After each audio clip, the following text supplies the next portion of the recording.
Ah, interesting. Okay, so far the conclusion seems to be that every planar graph has vertices minus edges plus regions equals 2, and then the example came up of a crossing without a vertex. So kind of what I was talking about. Okay, is that why you talked about it? No, I didn't know we were going to talk about this in the next page. Okay. All right. So interesting. So a point came up in the last section, and then the next section deals with it.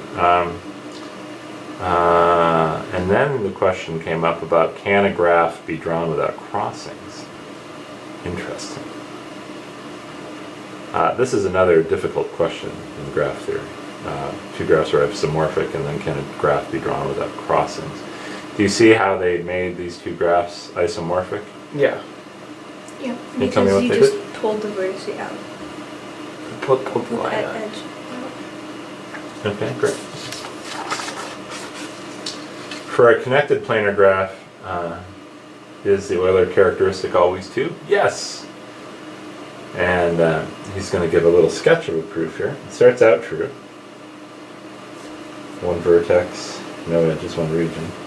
It stays true when we add a connected vertex. Why is that? Why does it stay 2 every time you add? If you have a graph, doesn't matter what it looks like, and this is true, when you add a connected vertex, why does it stay true? Well, because you're adding one vertex and one edge, and like we cancel out because the edges are negative, vertexes are positive, so you get +1 and -1, so they cancel. Okay, that's one explanation. Yeah, because so if you add a vertex, you also add an edge, and you're subtracting edges away. So you're adding a vertex, and you're subtracting an edge. So overall you're adding 0 to your total sum. Okay, and what about this one down here, the next idea? It stays true when we cut a region with a new edge. What happens here? So it's the same thing. You're adding a region, kind of, and you're adding an edge. So overall you're adding 0. Okay, and we could even see an example from this graph here. Just drawing that really quick. Mike, can you check my own camera? Yes. Okay, so here's one where they're saying the Euler characteristic is 2, and if I added an edge there, I've not changed the vertex count. I've changed the edge count by 1, so I subtract an extra 1, but I added a new region. Yep. That's one. Okay.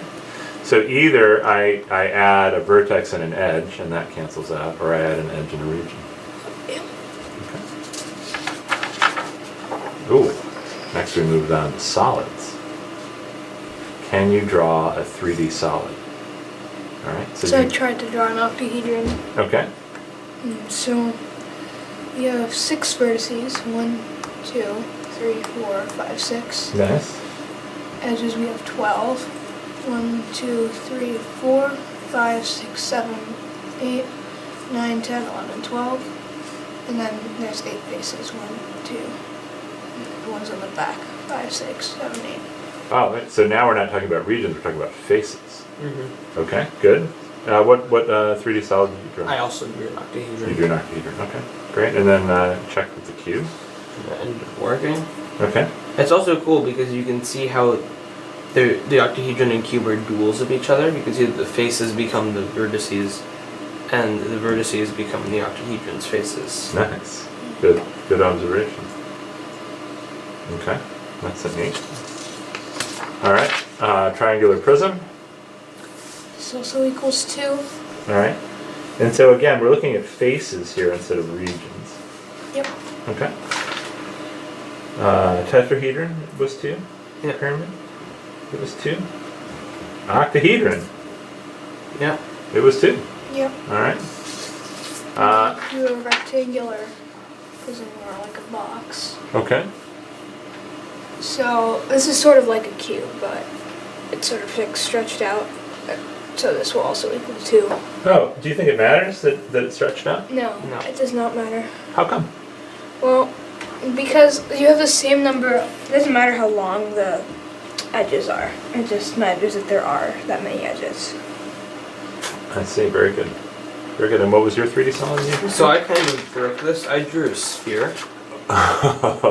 Oh. So which made, depending on how you think about it, if you think this has 0 vertices and 0 faces, then somehow you need to have -2 edges. Okay. And if you think this has infinite faces and infinite vertices, you have to have infinity -2 edges for this to work. Interesting. Interesting. Huh. Huh. Huh. Maybe we should talk a little bit more about this in another project. But that's an awesome 3D shape to draw, and try to figure out what's going on here. Very good. All right. What y'all think of this project? It was a very neat project. A good introduction to this Euler Graph theorem. theory. Okay. Very good. Euler characteristic. Graph theory, Euler characteristic. Very good. Good job, guys.